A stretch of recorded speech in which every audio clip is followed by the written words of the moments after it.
Pakilala muna ako sa iyo. I am Inspector Reyes from PNP. So, pinatawag ka namin dito kasi may konti lang kaming katanungan sa pangyayari sa pamamaril sa loob ng paaralan sa BCFI. Maaari mo bang isalaysay at ilarawan kung ano ang totoong nangyari sa pamamaril sa kaibigan mo sa oras na yon? Yes. Sir, sa mga oras na yon, naglalakad po kami kasama ang matalik kong kaibigan si Velasco. At sa hindi naasahan, may bumaril sa kanya na isang matabang lalaki na naka-black jacket at sombrero. At dali-dali akong tumakbo dahil ako'y natakot. Mura yung tarong mo.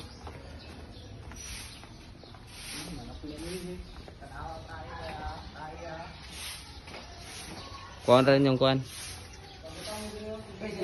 Oh, pila tanan.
So, good morning Mr. Business.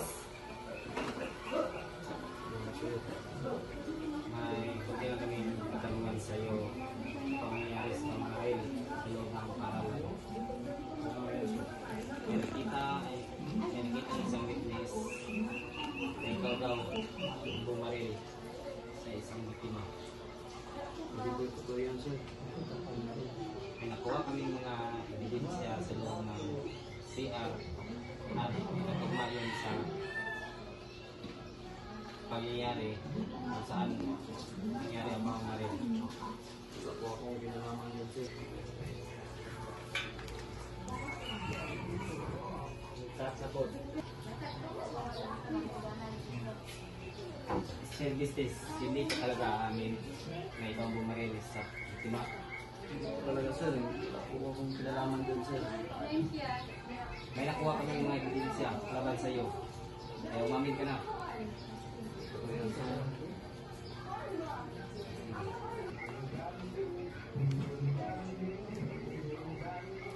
Diba?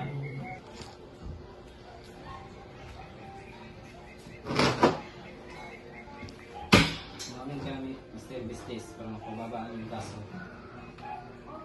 Ako na po, sir. Amin na po ako. Ako talaga yung bumaril sa taong yun kasi may hindi galit pa ako sa kanya.